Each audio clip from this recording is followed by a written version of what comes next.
Hello दोस्तों, welcome to online education planet. तो आज से हम स्टार्ट कर रहे हैं जो हमारे एच टेट का जनरल सेक्शन होता है, मैथ्स और रीजनिंग के पीवाईक्यू का सॉल्यूशन। देखो, अगर पीवाईक्यू से आप करोगे तो उसमें आपके सारे कंसेप्ट क्लियर हो जाएंगे, ठीक है, और आपकी प्रैक्टिस भी हो जाएगी। तो इससे पहले मैंने टीजीटी 2019 का करा दिया, जिसका लिंक आपको डिस्क्रिप्शन बॉक्स में मिल जाएगा। आज का जो पेपर है वो हमारा है 2020 का पेपर, टीजीटी 2020 का पेपर, ठीक है। तो आइए स्टार्ट करते हैं फर्स्ट क्वेश्चन के साथ। फर्स्ट क्वेश्चन है हमारा, among 5 person PQRS and T, यानी 5 व्यक्ति दिए गए हैं हमें PQRST, उसमें से T R और S से छोटा, इसमें दिया हुआ है T जो है R और S से छोटा है। इस तरह के क्वेश्चन में जैसे जैसे स्टेटमेंट बोलते हैं हमें वैसे वैसे करना है। देखो, T जो है R और S से छोटा है, मान लेते हैं कि R और S बड़ा है, T जो है छोटा है। फिर देखते हैं, क्यू T जितना लंबा नहीं है लेकिन एक व्यक्ति से लंबा है, यानी कि जो क्यू है वो T जितना लंबा नहीं है लेकिन एक व्यक्ति से लंबा है, यानी क्यू T से तो छोटा हो गया लेकिन एक व्यक्ति से लंबा है। एक व्यक्ति ये यहाँ पे हो जाएगा, ठीक है। फिर दिया है R एक व्यक्ति से छोटा है, ये जो R है ये सिर्फ एक व्यक्ति से छोटा है। इसने बोला था कि R और S T से दोनों बड़े हैं, तो यहाँ पे क्या हो जाएगा, S हो जाएगा, क्योंकि इन्होंने बोला है कि R जो है एक व्यक्ति से छोटा है, तो R एक व्यक्ति से छोटा हो गया, ठीक है। यहाँ से ये S कट जाएगा। फिर है, इनमें से सबसे लंबा कौन है, इनमें पूछा कि सबसे बड़ा कौन है, तो वो हमारा हो जाएगा S। तो हमारा ऑप्शन हो जाएगा ऑप्शन नंबर 3। देखो, इस क्वेश्चन में हमें 3 संख्याएं दी है, 2 3 4 के अनुपात में है, उनके घनों का योग 3 3 9 5 7 है। तो संख्याएं क्या है, इस तरह के क्वेश्चन रेशियो क्या है, सबसे पहले मैं आपको बता दूं, इसमें 3 नंबर दिए गए हैं। तो 3 नंबर कौन कौन से दिए गए हैं, 2 3 और 4, ठीक है। जब भी रेशियो में नंबर दिए होते हैं तो उनको हम x मान लेते हैं अपनी सुविधा के लिए, ठीक है। इसमें दिया हुआ है सम ऑफ देयर क्यूब्स, यानी उनके क्यूब्स का। आप देखो, क्यूब्स और घन क्या होता है, अगर हमें किसी भी चीज़ का क्यूब या फिर घन निकालना है, जैसे हमें 2 का निकालना है, तो उसी नंबर से हम उसको 3 बार मल्टीप्लाई कर देते हैं, ठीक है। 2 दूनी 4, 4 दूनी 8, यानी इसका क्यूब कितना हो गया, 8। और x को 3 बार मल्टीप्लाई करेंगे तो क्या हो जाएगा, x की क्यूब। आपको ये समझ आ गया होगा। मैं बिल्कुल बेसिक से बताती हूँ ताकि किसी को भी कोई भी प्रॉब्लम नहीं आए, ठीक है। तो अब हमें दे रखा है कि इनके क्यूब का सम, तो इनका पहले क्यूब करते हैं। 2 का क्यूब कितना हो गया 2 दूनी 4, 4 दूनी 8, 8 एक्स की क्यूब। 3 का क्या हो गया, 3 3 9 9 3 27, 27 एक्स की क्यूब। 4 का क्या हो गया, 4 चौक 16, 16 चौके 64 एक्स की क्यूब। ये इनका क्यूब आ गया। अब बोल रहा है क्वेश्चन में कि इनके क्यूब का जो सम है, यानी कि जो जमा है वो इतना। अब इनका जमा कर लेते हैं, जमा कितना है, 8 है, 27 है और 64 है, कितना हो जाएगा, 7 और 4 11, 11 और 8 19, एक हासिल गया, 6 और 2 8 और 1 9, यानी कि 99 हो गए। इनके क्यूब सम कितना हो गया, 99।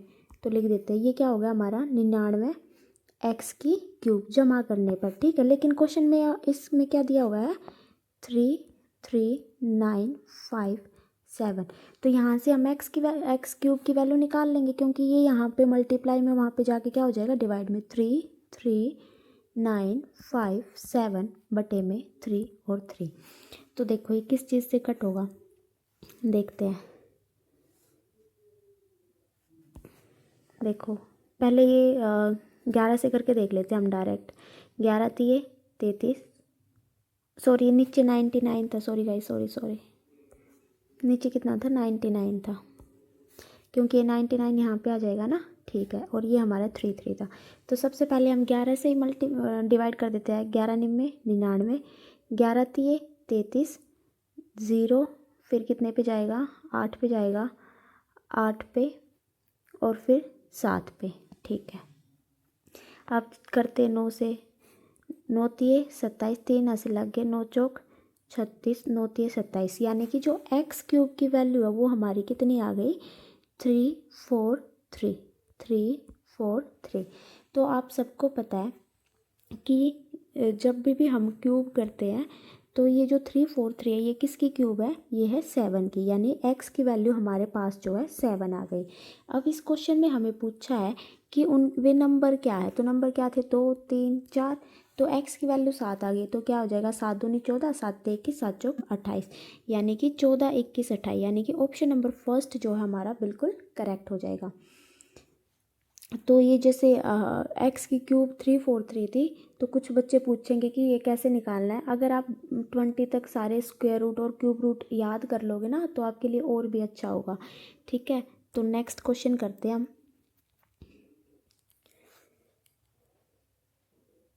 नेक्स्ट क्वेश्चन है, ए एक्स का पिता है, बी वाई की माता है। देखो कभी भी अगर ऐसा ब्लड रिलेशन का क्वेश्चन दिया हुआ है, इसके अंतर्गत आपको दो ट्रिक करनी है। सबका अपना अपना तरीका होता है, ठीक है, करने का, लेकिन मैं कैसे करती हूँ, जैसे कोई भी मेल होता है, ठीक है, मेल होता है उसको हम ट्रायंगुलर में बंद कर देते हैं, ठीक है, पहचान के लिए, अपनी अंडरस्टैंडिंग के लिए। फीमेल होती है उसको हम सर्कल में बंद कर देते हैं, ठीक है। अगर वो दोनों मैरिड है तो उनके बीच में प्लस का साइन लगा लेते हैं, बस आपको इतना समझना है, ठीक है।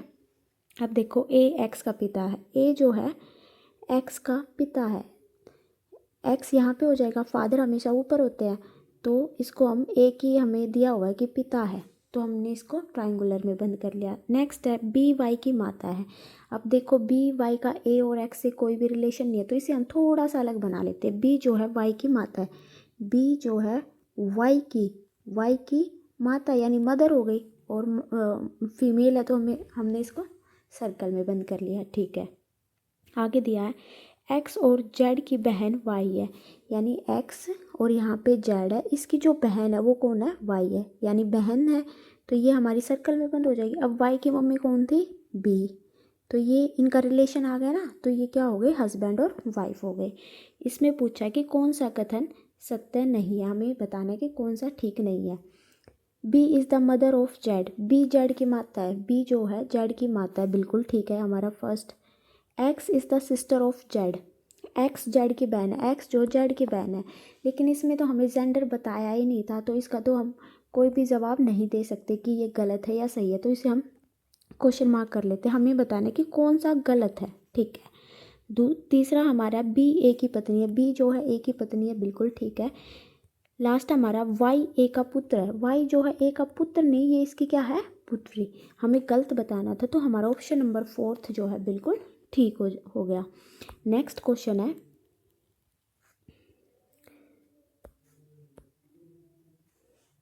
एक व्यक्ति पूर्व की ओर 1 किलोमीटर चलता है। जैसे ये डायरेक्शन के क्वेश्चन है, तो आप कहीं से भी स्टार्ट कर सकते हो, जैसे मैंने यहाँ से स्टार्ट किया, जैसे जैसे क्वेश्चन बोलता है बिल्कुल वैसे ही करना है। डायरेक्शन मैं आपको बता देती हूँ, ये हमारी ईस्ट होती है, ये वेस्ट होती है, ये नॉर्थ होती है, और ये साउथ होती है, ठीक है। A person walk 1 kilometre toward east, east हमारा इस साइड है, यानी इस पॉइंट से ये इस साइड चला, कितने किलोमीटर चला है, 1 किलोमीटर, ठीक है। And then he turn south and walk 5 kilometre, फिर इसके बाद वो साउथ चला जाएगा, तो साउथ नीचे होता है, तो यहाँ पे ये चलता है 5 किलोमीटर, ठीक है।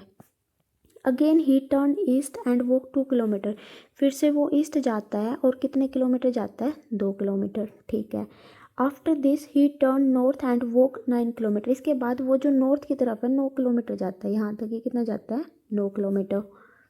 Now how far he from the starting point, ये हमारा स्टार्टिंग पॉइंट था, तो यहाँ से पूछा कि वो कितनी दूर है, तो ये वाली डिस्टेंस बतानी है हमें कितनी दूर है, तो ये वाली कैसे निकालेंगे, देखो ये हमारी 1 थी, ये 5 थी, ये नीचे 5 है, तो ऊपर कितनी रह गई, 4, ठीक है। ये हमारी 5 थी, ये पूरी, 1 मिनट गाइस,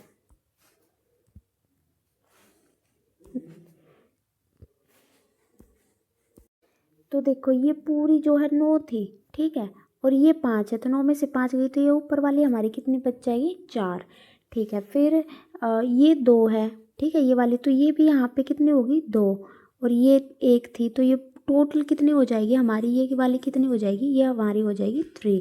तो आपको ट्रिपलेट याद होगी, 3 4 5 की, जो हमारी राइट एंगुलर ट्राइंगल होता है उसकी ट्रिपलेट होती है हमारी 3 4 और 5 की, यानी ये हमारी कितनी हो जाएगी, 5। अगर किसी बच्चे को ट्रिपलेट नहीं पता है, सिंपल है बट ये उसमें फॉर्मूला लगता है हाइपोटेन्यूज का स्क्वायर इज इक्वल टू में परपेंडिकुलर का स्क्वायर प्लस बेस का स्क्वायर। इसके अंतर्गत ये हमारी हाइपोटेन्यूज होते हैं जो भी हमारी, जैसे ये राइट एंगल ट्राइंगल है, जो जहाँ पे भी राइट एंगल ट्राइंगल बनता है ना उसके सामने वाली हमारी हाइपोटेन्यूज होती है। आपको ये बात याद रखनी है, ठीक है। तो आप इस फॉर्मूले से भी निकाल सकते हो। तो नेक्स्ट क्वेश्चन करते हैं। इस क्वेश्चन के अंतर्गत हमें जो है अल्फ़ाबेटिक सीरीज़ दी हुई है, ठीक है।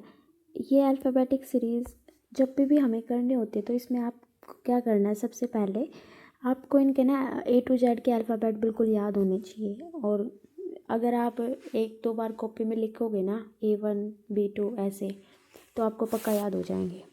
तो पहले देखते हैं हम। सबसे पहले दिया है DHL, फिर दिया है PTX, फिर दिया है BFG। अब देखो D कितना है 4, H कितना है 8, L 12, P 16, T 20, X कितना है 24। अब देखो B कितना है 2, F कितना है 6, J कितना है 10। आप एक दो सीरीज़ लिख के देख सकते हो, ठीक है। सबसे पहली बात, आपको हमेशा जो है, कई बच्चे जो है इनमें रिलेशन निकालते हैं, इनमें नहीं निकालना है आपको। दो ये जो दी होती है ना सीक्वेंस, उसके अंदर ही रिलेशन निकालना है। देखो 4 के बाद 16 दिया है, कितना प्लस किया गया है 12, ठीक है। अब देखते हैं आगे भी ये हो रहा है या नहीं। 16 के बाद हमें 2 दिया हुआ है, कितना होगा 16 और 10 26, 26 और 2 12, यानी कि 12 प्लस किया हुआ है। तो इसमें भी 2 में भी कितना जमा होगा 12, तो 12 में 2 जमा करेंगे कितना 14। 14 का वर्ड क्या होता है हमारा N, यानी कि फर्स्ट अक्षर जो है हमारा N होगा। तो हमारा फर्स्ट से ही सोलो हो गया हमारा जो है NRV जो है, ठीक। 12 पुरुष एक कार्य को पूर्ण करने में 18 दिन लेते हैं, ठीक है। जबकि 12 स्त्रियां उस कार्य को के 3/4 भाग को 18 दिन में पूर्ण करते हैं। इस तरह के क्वेश्चन आपको करना क्या है, हमारा वो फॉर्मूला होता है ना M1 × D1 × H1 में टोटल वर्क, वो वाला यहाँ पर यूज़ होगा। लेकिन आप बिना फॉर्मूले भी कर सकते हो। देखो कैसे करना है, जैसे जैसे क्वेश्चन बोल रहा है बिल्कुल वैसे ही करना है। 12 पुरुष यानी कि 12 मैन, ठीक है, काम करने में 18 दिन लेते हैं, ठीक है। ये हमारा होगा मैन का काम।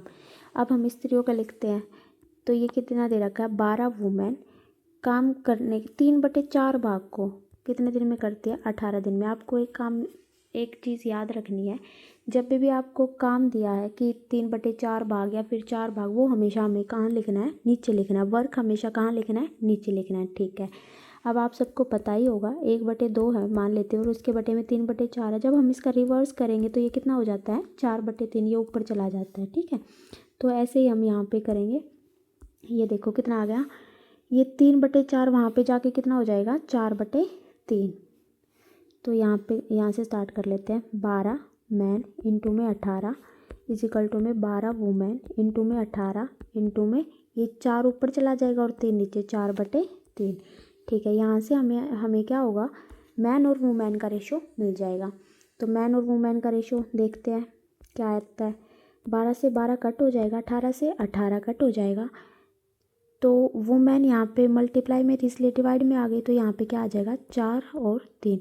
यहाँ से हमारा 4 और 3 रेशो आ गया, यानी कि मैन जो है एक दिन में 4 काम करता है, एक काम, यानी कि एक आदमी 4 काम करता है और एक वुमेन जो है 3 काम करती है। अब यहाँ के बाद हम इनका टोटल वर्क निकालते हैं।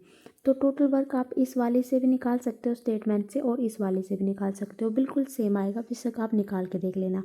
तो हम इस वाले से निकाल के देखते हैं। 12 मैन वाले से 18 दिन में करते हैं 12, तो यहाँ पे हम लिखते हैं टोटल वर्क 12 मैन, यानी 12 मैन की एफिशिएंसी हमारी कितनी थी 4 थी, ठीक है। कितने दिन में करते हैं 18, बिल्कुल ठीक है, निकाल लिया। ये हमारा आ गया टोटल वर्क। अब हमें निकालना है कि 10 पुरुष और 8 महिलाएं कितने में करती है। 10 पुरुष कितना करते थे 4, यानी 10 चौके 40, और 8 स्त्रियों की कितनी है 3, यानी कि 8 थी 24, कितना हो जाएगा 4 और 6, यानी कि 64। ये कितना हो जाएगा हमारा 64। तो यहाँ पे 64 आ गया। तो अब हमें पता चल जाएगा कि कितने दिन में करेंगे।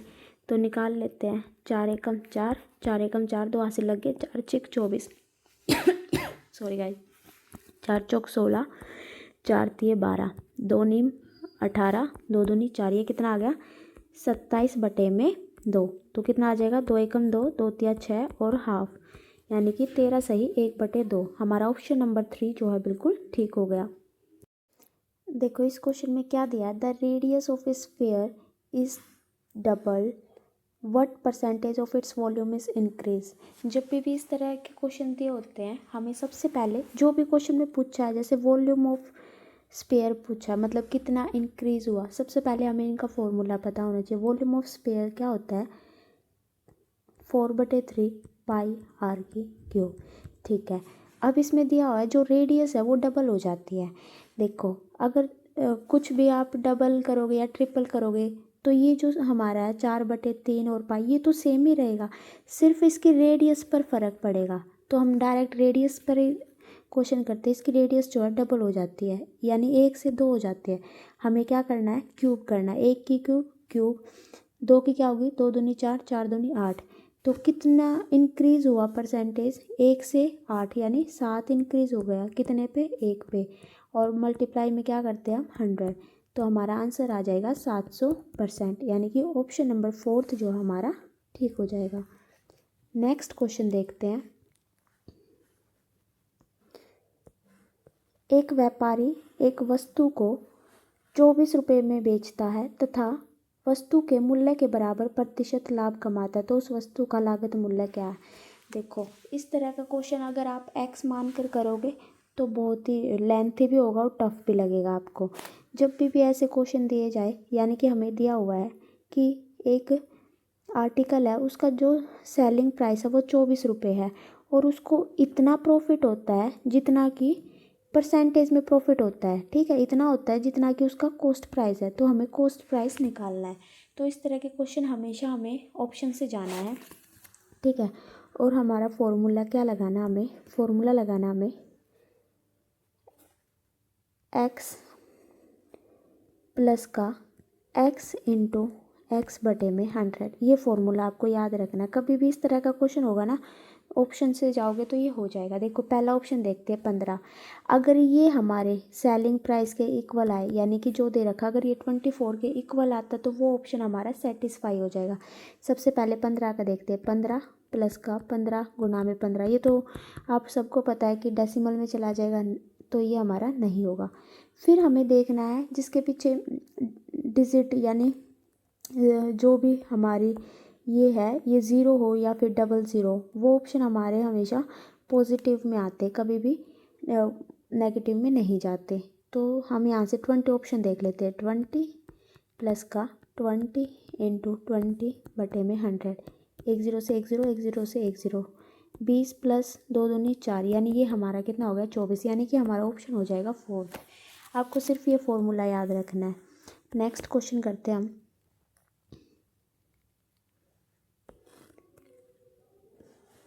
इन ए ग्रुप 15 पीपल 7 रीड हिंदी, मतलब एक ग्रुप है उसके अंतर्गत जो है 15 पीपल है, तो हम लिख लेते हैं टोटल जो पीपल है वो कितने हैं 15, ठीक है। 7 रीड हिंदी, जो हिंदी है वो 7 पढ़ते हैं, ठीक है। इंग्लिश जो है 8 पढ़ते हैं, ठीक है। 3 रीड नन ऑफ दिस, मतलब कोई भी लैंग्वेज नहीं पढ़ते, वो कितने हमारे 3 है। तो हमें बताना है कि जो हिंदी और इंग्लिश दोनों पढ़ते हैं तो वो कितने होंगे। तो इस तरह के क्वेश्चन क्या करने हैं, देखो हमें ये पता है कि ये मतलब नन है, मतलब एक भी नहीं पढ़ते। टोटल हमारे पास 15 थे, ठीक है, और जो एक भी नहीं पढ़ते वो कितने हो गए 3। तो यहाँ से हमें ये निकल जाएगा कि हिंदी कितने पढ़ते हैं, इंग्लिश कितने पढ़ते हैं और बोथ कितने पढ़ते हैं। अगर हम टोटल में से ये नन हटा देंगे तो हमारे हिंदी इंग्लिश आ जाएगा और दोनों का बोथ का आ जाएगा। तो 15 में से 3 गए, कितना आ गया 12, यानी कि जो 12% है वो हिंदी पढ़ते हैं, इंग्लिश पढ़ते हैं और दोनों लैंग्वेजेस भी पढ़ते हैं। लेकिन हमें इसके अंतर्गत पूछा है सिर्फ बोथ कितने पढ़ते हैं, ठीक है। देख लेते हैं अब हमें पता है हिंदी तो पढ़ते हैं 7 और इंग्लिश पढ़ते हैं 8। तो अगर हम 8 और 7 कितना हो गया टोटल 15, अगर हम 15 में से 12 घटा देंगे तो कितना बचेगा 3, यानी कि 3 हमारे वो पर्सन आ जाएंगे जो कि सिर्फ बोथ लैंग्वेज पढ़ते हैं, हिंदी और इंग्लिश। मैं आपको दोबारा बताती हूँ। देखो टोटल हमारे पास कितने थे, 15 थे, ठीक है। उसमें से हिंदी 7 पढ़ते हैं, इंग्लिश 8 पढ़ते हैं, और जो कुछ भी नहीं पढ़ता वो हमारे कितने, 3। अगर हम टोटल में से जो कुछ भी नहीं पढ़ता तो हमारे पास ये आ जाएगा कि वे हिंदी भी पढ़ते हैं, इंग्लिश भी पढ़ते हैं, और कुछ ऐसे भी है जो दोनों भी पढ़ते हैं। तो वो हमारे कितने आ गए थे, 12। ठीक है, 12 हमारे ऐसे आ गए थे जो हिंदी भी पढ़ते हैं, इंग्लिश भी पढ़ते हैं और दोनों पढ़ते हैं। ठीक है, अगर हम इन दोनों में से हिंदी और इंग्लिश दोनों के माइनस कर देंगे तो हमारे पास सिर्फ बोथ आ जाएगा ना, इसलिए हमने हिंदी और इंग्लिश कितने करते थे, 8 और 7 15, इसलिए हमारा आंसर कितना आ गया, 15 में से 12 गया 3, यानी ऑप्शन नंबर। नेक्स्ट है, if P and Q R rational number, यानी कि 2 नंबर दिए हैं वो रेशनल है। ठीक है, 3 प्लस में √5 बटे में 3 माइनस में √5 इक्वल टू, देखो इस तरह के क्वेश्चन कैसे करने, 3 प्लस का √5 बटे में 3 माइनस का √5 हमें बराबर दे रखा है p प्लस क्यू √5। हमें यहाँ से क्या निकालना है, p और q की वैल्यू निकालनी है। तो इस तरह के क्वेश्चन तब भी आते हैं, तो इसको हमें रेशनलाइज करना होता है। कैसे करते हैं, 3 प्लस का √5 बटे में 3 माइनस का √5, जो नीचे जो भी माइनस प्लस होता है उसकी हम मल्टीप्लाई कर देते हैं, लेकिन अपोजिट साइड में। यहाँ पे माइनस है तो यहाँ पे क्या हो जाएगा, प्लस में। 3 प्लस का √5 बटे में 3 प्लस का √5। ठीक है, अब देखो 3 प्लस रूट का 5, 3 प्लस रूट का 5 गुना करेंगे तो क्या आ जाएगा हमारे पास, 3 प्लस रूट के 5 का होल स्क्वायर आ जाएगा। और नीचे देखो, नीचे क्या दे रखा है, a minus B A plus B. आप सबको पता ही होगा a माइनस बी और a प्लस बी किसका फॉर्मूला होता है, A square plus B square. A का स्क्वायर कितना हो गया, 9, और 5 का स्क्वायर कितना होगा, अगर आप किसी √5 को या √5 से मल्टीप्लाई करोगे तो वो हमारा हमेशा 5 आएगा। अगर फॉर एग्जांपल अगर √3 की √3 से मल्टीप्लाई करेंगे तो हमारा वही आता है, तो क्या आएगा, 3। तो इसमें √5 की √5 से मल्टीप्लाई करेंगे तो कितना आ जाएगा, 5। 9 में से 5 गया, कितना आ गया, 4। ठीक है, इतना आपको समझ आ गया होगा। अब आगे देखते हैं। अब हमें ऊपर क्या है, इसका रूट खोलना है। देखो 3 प्लस √5 का होल स्क्वायर क्या होता है, a प्लस बी का होल स्क्वायर क्या होता है, a का स्क्वायर, यानी 3 या 9, b का स्क्वायर 5 का स्क्वायर कितना होगा, √5 इंटू √5, मैंने अभी आपको बताया कितना होगा, 5। a का स्क्वायर प्लस b का स्क्वायर प्लस का 2ab, 2 इंटू में a क्या है 3 और b क्या हमारा 5, यानी 2 या 6, 6√5। तो ये कितना हो जाएगा, 6√5। ठीक है, इतना आ गया। अब देखो इन्हें प्लस कर दो, 9 और 5 14 प्लस का 6√5। अब इन दोनों में से हम 2 कॉमन ले सकते हैं, सॉरी नीचे 4 भी है, बटे में 4 लिख लेना भाई, यहाँ से मैं भूल गई थी। तो इनमें से 2 कॉमन आ जाएगा, तो यहाँ पे क्या बच गया, 7 2 से 14 प्लस 2 या 6√5 बटे में कितना हो गया, 4। 2 से 2 एकम 2, 2 दूनी 4, यानी कि जो हमारे, अब इसको हमें क्या करना है, कंपेयर करना है। आप सबको पता ही होगा कैसे कंपेयर करते हैं, हमें करना है compare p plus Q plus 5 से। अब देखो हमारा आंसर कितना आया है, 7 प्लस का 3√5 बटे में 2। हमें कंपेयर करना है p प्लस क्यू 5 से कंपेयर करना है। तो देखो p की वैल्यू कितनी हो गई, p की वैल्यू हो गई हमारी 7/2, और Q5 की वैल्यू क्या होगी, 3√5, 5 से 5 कट जाएगा, Q की क्या होगी, 3/2, यानी कि 7/2 और 3/2, यानी कि ऑप्शन नंबर 3 जो हमारा बिल्कुल ठीक हो जाएगा। आप प्लीज़ कमेंट में बता देना आपको समझ आ रहा है या नहीं, या इससे ज़्यादा और बेसिक से भी मैं करा सकती हूँ, क्योंकि मैथ मेरा बिल्कुल फेवरेट सब्जेक्ट है। नेक्स्ट क्वेश्चन है, if compound interest on a certain sum for 2 years at 3% per annum is इतना, what would be the simple interest। इसमें हमें 2 साल का कंपाउंड इंटरेस्ट दे रखा है। मैंने आप सबको बताया कि कंपाउंड इंटरेस्ट 2 साल का कैसे निकालते हैं, x plus x into x बटे में 100, ये हमारा 2 साल का कंपाउंड इंटरेस्ट ऐसे आ जाता है। ठीक है, 3% का दे रखा है, 3% का कैसे निकालेंगे, 3 प्लस 3 इंटू में 3 बटे में 100, 3 और 3 कितना हो गया, 6 प्लस का 3 या 9, लेकिन 2 अक्षरों बाद पॉइंट लगाना, यानी कि कितना आ जाएगा, 6.09। ये हमारा 2 साल का क्या आ गया, CI आ गया। ठीक है, अब मैं इसको रफ कर देती हूँ, कितना आया हमारा CI, 6.09। एक मिनट, CI कितना आया हमारा, 6.09। ठीक है, परसेंटेज, लेकिन हमें दिया है कि 101.50 है, हमारा तो आया है 6.09%, लेकिन क्वेश्चन में कितना दिया है 101.50। ठीक है, अब यहाँ से हम एक की वैल्यू निकाल सकते हैं। अब देखो एक की वैल्यू क्या होगी 101.50 बटे में कितना आ जाएगा 6.09, और परसेंटेज का साइन हट के कितना होता है हमारा 100। ठीक है, यहाँ पे भी देखो 2 दशमलव बाद दो है, डेसिमल के बाद यहाँ भी 2 है, तो डेसिमल से डेसिमल तो यहाँ पे कट हो जाएगा। ठीक है, तो डेसिमल से डेसिमल कट हो जाएगा। अब देखो आप यहाँ पे भी इसको सोल्व कर सकते हो यहाँ से, लेकिन हम आगे क्वेश्चन पढ़ते हैं। आगे हमें क्या निकालना है, ऐसे क्वेश्चन कैसे करने होते हैं, हमें निकालना what would be the simple interest on same sum on same period. इसी पे हमें सिंपल इंटरेस्ट निकालना, तो ये हमारा प्रिंसिपल आ गया। तो सिंपल इंटरेस्ट का हमारा फॉर्मूला क्या होता है P/R/T बटे में 100। ठीक है, हमें सेम सम पे निकालना है, सेम टाइम पे निकालना है, ये हमारा प्रिंसिपल हो गया।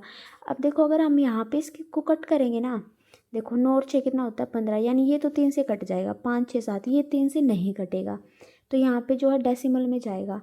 इसको क्वेश्चन को इजी करने के लिए हम देख लेते हैं कि रेट और टाइम से ये कट रहा है या नहीं कट रहा है। तो ये हमारा प्रिंसिपल हो गया। रेट कितनी दे रखी है 3% बटे में 100, टाइम कितना दे रखा है 2 साल। अब देखो 100 से 100 कट हो गया, 3 से देखते 3 दूनी 6, 0 3 तिया 9। ठीक है, अब ये कितने से कटेगा 2 0 3, इससे 5 से कट सकता, 5 तिया 15, 5 दूनी 10, यानी 2 0 3 से ये कितने पे गया 5 पे, और ये 0 की 0, यानी आंसर कितना आ गया 2 पंजे 10, यानी कि जो SI आया है वो हमारा कितना आया 100। ऑप्शन कौन सा हमारा, सेकंड ऑप्शन हमारा जो है आंसर हो जाएगा, यानी कि ऑप्शन नंबर सेकंड। हमें ये सीरीज़ दी हुई है, सीरीज़ देखो क्या दी हुई है A, पहले क्या दी हुई है A, दूसरी दी हुई है C और D, फिर दिया हुआ है GHI, फिर डैश, फिर हमें ये बताना है, फिर आगे बताना है। ठीक है, अब देखो यहाँ पे एक सीरीज़ है, यहाँ पे 2 है, यहाँ पे 3 है, यानी कि आंसर में कितना होगा 4 वर्ड होंगे, तो ये सेकंड ऑप्शन हमारा कट जाएगा क्योंकि इसमें 3 ही है। अब देखो यहाँ पे 1 है, यहाँ पे क्या दे दिया 3 और 4, ये कितना दे रखा है 7 8 9। देखो क्या रिलेशन बन रहा है 1 है, यानी कि यहाँ पे 2 को छोड़ दिया गया है। ठीक है, 3 4, यहाँ पे कितने को 5 और 6 को छोड़ दिया गया है। ठीक है, 7 8 9, यहाँ पे 1 छोड़ा, यहाँ पे 2 छोड़ा, तो यहाँ पे हम कितने 3, यानी कि 10 11 और 12 को छोड़ देंगे, और हमारा आंसर 13 से स्टार्ट होगा। 13 कौन सा है M, यानी कि फर्स्ट अक्षर हमारा क्या होगा M, यानी कि ऑप्शन नंबर 3 जो हमारा बिल्कुल ठीक हो जाएगा। नेक्स्ट क्वेश्चन है, ये मैथ और रीजनिंग के तो ऐसे नंबर होते हैं आप बिल्कुल पूरे कंप्लीट कर सकते हो 20 में से 20। नेक्स्ट हमारा one angle of a quadrilateral is 108 degree and the remaining 3 angle are equal, find each of the 3 angle. आप सबको पता है क्वाड्रिलेटर क्या होता है, जिसकी 4 साइडें होती है। अब ये मत बोलना कि ये रेक्टेंगल है, क्वाड्रिलेटर मतलब आप कैसा भी बना सकते हो, इसमें ये दिया नहीं हुआ कि कौन सा बनाना है। तो एक मिनट गाइस, तो ये मान लेते हैं हमारा क्वाड्रिलेटर है, इसमें क्या दिया हुआ है एक एंगल तो 108 डिग्री का दिया हुआ है, और सारे एंगल इसने इक्वल दे रखे हैं, यानी कि हम मान लेते हैं कि और सारे हमारे कितने हैं x। तो आपको पता होना चाहिए क्वाड्रिलेटर के जो एंगल्स हैं उनका सम कितना होता है हमारा 360। तो यहाँ पे एक तो दे रखा हमें x, और 3 एंगल जो रिमेनिंग बच गए यहाँ पे दिया हुआ है रिमेनिंग 3 एंगल आर इक्वल, यानी कि इक्वल है, तो कितने हो जाएंगे x x x, यानी कि 3x। ये किसके बराबर होते हैं 360 के, तो 3x की वैल्यू क्या हो जाएगी 360 माइनस का 108, यानी 10 में से 8 गया 2 5, 3 में से गया 2, तो यहाँ से हमारी x की वैल्यू आ जाएगी 250, 2 बटे में 3 कितना आ जाएगा 3 21 3 8 24 3 चौक 12, यानी कि 84 डिग्री। इसमें ईच एंगल पूछा कितने का, तो वो हमारा कितना हो जाएगा 84, यानी कि ऑप्शन नंबर 3 जो हमारा बिल्कुल ठीक हो जाएगा। नेक्स्ट क्वेश्चन है, Amit is west to Prakash and north to Sumit. ऐसे क्वेश्चन मैंने आपको बताया है कि बिल्कुल स्टेटमेंट के थ्रू करने हैं। हमें पता है डायरेक्शन क्या होती है ईस्ट वेस्ट नॉर्थ और साउथ। देखते हैं, अमित इज वेस्ट टू प्रकाश। देखो आपको अमित से नहीं देखना, आप ये पहले हमारे ये जो स्टेटमेंट होते हैं सेकंड वाला वो वाला देखना होता है। अमित इज वेस्ट टू प्रकाश, यानी प्रकाश के वेस्ट में है, तो वेस्ट इस साइड जाता है, तो वेस्ट इस साइड हो गया, यानी कि अमित जो है प्रकाश के वेस्ट में है बिल्कुल। एंड नॉर्थ टू सुमित, और सुमित के नॉर्थ में है ये, यानी कि सुमित यहाँ होगा तभी अमित नॉर्थ में होगा। तरुण इज ईस्ट ऑफ सुमित, जो सुमित है Tarun is east of Sumit के ईस्ट में है, यानी कि यहाँ पे क्या हो गया, तरुण हो गया। तो हमसे पूछा है Tarun is in which direction with reference to Amit, यानी अमित से लेकर तरुण की क्या डायरेक्शन है, तो ये वाली डायरेक्शन होगी हमारी। तो ये वाली कौन सी होती है, देखो ये वाली कौन सी होती है हमारी, साउथ ईस्ट, यानी कि ऑप्शन नंबर 3 जो हमारा बिल्कुल ठीक हो जाएगा। देखो इस तरह के क्वेश्चन में क्या करना होता है हमें, देखो सबसे पहले दिया हुआ है जब भी ऐसे बड़े बड़े वर्ड दो ना तो उसमें बहुत ही सिंपल लॉजिक लगा होता है, हमें ज़्यादा सोचने की ज़रूरत नहीं होती। देखो इसमें क्या है, ड्राइवर के गिनते हैं 1 2 3 4 5 6, यानी 6 दूनी 12, यानी जितने भी अक्षर है उसका डबल किया हुआ है। ठीक है, जितने भी अक्षर है उसका डबल किया हुआ है। तो कार का कितना होगा, कार में कितने हैं 3, 3 गुना में 2, तो कितना हो जाएगा 6, यानी कि ऑप्शन नंबर 2 जो हमारा बिल्कुल ठीक हो जाएगा। नेक्स्ट क्वेश्चन देखते हैं। ये हमें क्या दी हुई है, एक सीरीज़ दी हुई है, इसमें हमें बताना है कि कौन सा गलत है। तो सबसे पहले कोई भी सीरीज़ दी होती है, सबसे पहले आप उसमें से माइनस या प्लस करके देखें। अगर वो नहीं हो रहा है फिर आप किसी और अदर ऑप्शन पे जाना। ये देखो इसमें से माइनस करेंगे तो कितना आ जाएगा, 9 में से 5 गया 4, 6 में से 5 गया 1, ठीक है, 55 में से 26 गया तो 15 में से 6 गए 9, ठीक है, यहाँ पे आ गया 13, और 13 में से 5 गए कितना बच गया 8, देख लेना 9 10 11 12 13, हाँ जी बिल्कुल ठीक है। अब देखो 14 9 13 और 8 में कोई रिलेशन बन रहा है, बिल्कुल भी नहीं बन रहा, तो हमारा ये ऑप्शन ये वाला ट्रिक बिल्कुल यहाँ पे काम नहीं आएगी। फिर देखते क्या है। अब देखो कुछ भी गुना या फिर डिवाइड का मिलेगा। अब देखो 6 और 9 को अगर हम गुना करते हैं तो हमारा कितना आता है, 6 9 54, लेकिन यहाँ पे क्या लिखा हुआ 55, ठीक है 6 9 54, लेकिन यहाँ पे क्या लिखा हुआ 55, यानी कि एक प्लस कर दिया, ठीक है। फिर देखते 5 5 25, फिर एक प्लस कर दिया 26 हो गया, ठीक है। फिर हो गया 6 दूनी 12 में एक जमा कर दिया फिर 13, ठीक है। फिर हाँ ये देखो ये गलत हो गया, 3 और 1 को गुना करेंगे 3 एकम 3 और 1 जमा करेंगे तो कितना आना था 4, लेकिन यहाँ पे कितना लिखा हुआ है 5, यानी कि हमारा जो ऑप्शन होगा वो ऑप्शन नंबर 1 हो जाएगा, क्योंकि इसमें हमें गलत पूछना था। नेक्स्ट क्वेश्चन है हमारा, इसमें हमें पावर्स दी गई है, 2 की पावर x है इज इक्वल टू में 4 की पावर y है और 8 की पावर z है। इस तरह के क्वेश्चन क्या करते हैं, जब भी आपको ऐसा दिया हो तो आपको सबसे पहले बेस सेम करना है। ठीक है, बेस क्या है इसमें 2 4 8, ये हमारे क्या होते हैं बेस होते हैं। ठीक है, बेस कैसे सेम करते हैं, तो जो बच्चे बिल्कुल स्टार्टिंग में ये क्वेश्चन कर रहे हैं उनके लिए थोड़ा सा टफ होगा। बेस कैसे सेम करते हैं, हमारे इसके अंतर्गत कोई ना कोई रिलेशन होता है मल्टीप्लाई वाला। जैसे ये सारे वर्ड है, सॉरी ये जितनी भी संख्या है वो किससे मल्टीप्लाई हो रही है 2 से। तो आइए देखते हैं, पहले क्या दिया हुआ है 2 की पावर x, ठीक है। अब देखो 4 की पावर y है, इसको हम ऐसे लिख सकते हैं ना 2 की पावर 2y, 2 दूनी 4y, फिर भी हो जाएगा। तो ये हमारी क्या होगी 2 की पावर 2y। आगे क्या दिया हुआ है 8 की पावर z, तो 8 कितने की होगी 2 की पावर 3 क्या होती है 8, 2 दूनी 4 4 दूनी 8, तो ये क्या होगी हमारी 2 की पावर 3 z। ठीक है, अगर किसी भी क्वेश्चन में हमारा बेस सेम है तो उसका हमारा जो ये पावर्स होते हैं वो भी सेम होती है।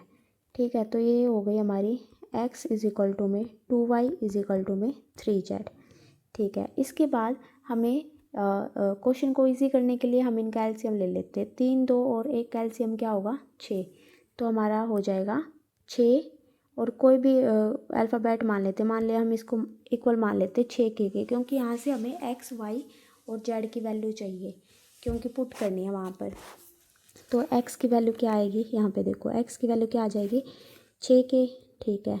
y की वैल्यू क्या आ जाएगी 2y, देखो 2y बराबर कितने के हो गया 6 के हो गया, तो y की कितनी आ जाएगी 6 के बटे में 2, यानी कि 3 के, तो y की कितनी वैल्यू आ जाएगी 3 के। तो यहाँ पे लिख लेते हैं y की वैल्यू आ गई 3 के। ऐसे ही z की कितनी आ जाएगी 2 के। तो अब हम इसमें पुट कर लेते हैं 1 बटे में 2x, कितना दे रखा है 1 बटे में 2x। तो यहाँ से स्टार्ट कर लेते हैं हम दोबारा, 1/2x, 2x की वैल्यू, 2x की वैल्यू कितनी है 6, 1/2x ऐसे दिया ना, तो 1/2x की वैल्यू कितनी है 6 के, यानी कितना आंसर आ जाएगा 6 दूनी 12 के। ठीक है, तो हमारे यहाँ पे क्या हो गया 12, 6 दूनी 12 के। ठीक है, प्लस का साइन है तो प्लस का 1/4y, तो कितना होगा 4y, y की वैल्यू कितनी है 3, 4 को 3 से मल्टीप्लाई करेंगे, 4 3 12 के। ठीक है, फिर प्लस 1/4z, यानी कि z की वैल्यू कितनी है 2 के, तो z की जगह 2 के रखेंगे तो कितना होगा 4 दूनी 8 के। ठीक है, ये किसके बराबर दे रखा हमें 4 के बराबर दे रखा क्वेश्चन के अकॉर्डिंग। अब देखो नीचे हमें एलसीएम लेना होता है, 12 और 8 का एलसीएम कितना होगा 24 के, करके देख लेना आप, 12 दूनी 24। ठीक है, यहाँ पे कितना हो जाएगा 12 दूनी 24। ठीक है, 8 दिए 24। ठीक है, और ये कितना हो जाएगा 4। ठीक है, अब देखो ऊपर प्लस कर देते हैं, 2 और 2 4, 4 और 3 7, 7/24 के इज इक्वल टू में कितना आ गया 4। यहाँ से हम के की वैल्यू निकाल लेंगे, के यहाँ पे डिवाइड में उस साइड जाके मल्टीप्लाई हो जाएगा, 7/24। ठीक है, और ये 4 यहाँ पे क्या आ जाएगा मल्टीप्लाई में, और के उस साइड चले जाएगा। लेकिन हमसे पूछा इसके अंतर्गत एक्स की वैल्यू, एक्स हमने क्या माना था, एक्स की वैल्यू अभी मिट गई है, लेकिन एक्स की वैल्यू हमारी कितनी थी 6 के। ठीक है, अब हमें तो देखो ये हमारी के की वैल्यू आ गई। अब हमें क्वेश्चन में निकालना था एक्स की वैल्यू, एक्स की वैल्यू हमारी 6 के बराबर आई थी, के की वैल्यू हमारी कितनी आ गई, के की वैल्यू हमारी ये आ गई, तो 6 के की वैल्यू हम यहाँ रख देते, के की वैल्यू आई है 6 गुना में 7/24 इंटू में 4, तो ये हमारी क्या हो जाएगी एक्स की वैल्यू। तो क्या कट जाएगा ये 6 चौक, 1 मिनट गाइस, 6 चौक 24, यानी कि 7/4 चौक 16, यानी कि हमारा ऑप्शन हो जाएगा ऑप्शन नंबर फर्स्ट। ठीक है, अगर किसी को समझ नहीं आया तो वो रिपीट करके देख लेना, आपको आसानी से समझ आ जाएगा। पेपर पास है, दोबारा रिपीट नहीं करा सकते। अगर फिर भी किसी को प्रॉब्लम आए तो वो मेरे टेलीग्राम या फिर इंस्टाग्राम पर मैसेज कर सकते हो, मैं वो इस मैसेज के थ्रू आपको दोबारा समझा दूँगी। नेक्स्ट हमारा 1 मिनट, 80 किलोमीटर यात्रा में एक रेलगाड़ी प्रथम 60 किलोमीटर और 40 किलोमीटर प्रति घंटा तथा शेष दूरी 20 किलोमीटर प्रति घंटा की गति से चलती है, संपूर्ण यात्रा की औसत क्या है। हमें बताया कि 80 किलोमीटर की यात्रा, यानी कि एक दूरी है वो पूरी कितनी है 80 किलोमीटर की है, पूरी कितनी है 80 किलोमीटर की है। ठीक है, इसमें बताया है कि पहले 60 किलोमीटर चलती है वो 40, यानी पहले कितने 60 किलोमीटर, तो मान लेते पहले 60 किलोमीटर इतने हैं, पहले 60 किलोमीटर वो जो चलती है वो चलती है 40 किलोमीटर पर आवर की स्पीड से। ठीक है, फिर 60 किलोमीटर चलती है, तो ये हमारा कितना रह गया 20 रह गया, 20 वो कितने से चल रही है 20 किलोमीटर प्रति आवर के घंटे से। आप सबको पता है क्या हमारा फॉर्मूला होता है, स्पीड इज इक्वल टू में डिस्टेंस अपॉन में टाइम, ये हमारा फॉर्मूला होता है। इसके अंतर्गत हमें एवरेज स्पीड निकालनी है, तो एवरेज स्पीड का भी यही फॉर्मूला होता है, टोटल डिस्टेंस अपॉन में टोटल टाइम। टोटल डिस्टेंस कितना दिया हमें 80 दिया हुआ है। ठीक है भाई, 80 दिया हुआ है, लेकिन टाइम हमें नहीं दिया हुआ, यहाँ पे तो हमें स्पीड दिया हुआ है, तो कैसे निकालेंगे, ये देखो ये टाइम यहाँ पे चला जाएगा और स्पीड यहाँ पे आ जाएगी, यानी टाइम का फॉर्मूला क्या होगा डिस्टेंस अपॉन में स्पीड।